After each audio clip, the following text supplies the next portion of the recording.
l'exposition très intéressante et que David O'Reilly, il avait un monde à lui et qui nous faisait rentrer dans un univers un peu inconnu. Ça sort un peu de l'ordinaire et ça permet de découvrir autre chose. Je trouve que la mise en scène, ça change des expositions d'habitude parce qu'elle est très interactive. Le mélange de l'art et du numérique m'a pas forcément perturbée et je trouve que justement ça lui rajoute un peu de la valeur et ça permet de découvrir autre chose. Donc c'est très interactif et je pense que c'est important de créer un lien entre le spectateur et l'œuvre. Donc il y a les jeux vidéo, il y a les mini-écrans. Et j'ai trouvé que les cabanes, c'était vraiment une très bonne idée. Parce que du coup, on est enfermé dans une petite bulle.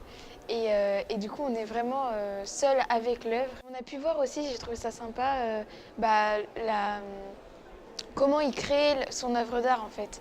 Il y a une vidéo où on voit tout le processus qu'il a utilisé pour créer les personnages du jeu vidéo dans Heure.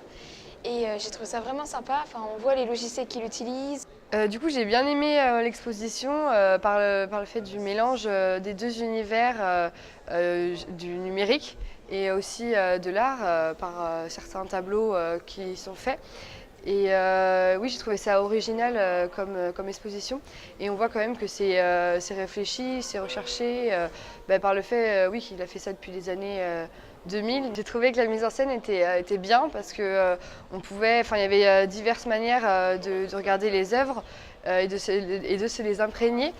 Par exemple, en écoutant ce qui se passe à la télé avec les casques audio. Ce mélange d'art et du numérique, c'est vrai que ça change, quoi. On ne voit pas souvent ce genre d'exposition. Donc oui, j'ai été un peu étonnée, je m'y attendais du coup par rapport à ce que David O'Reilly venait de nous expliquer.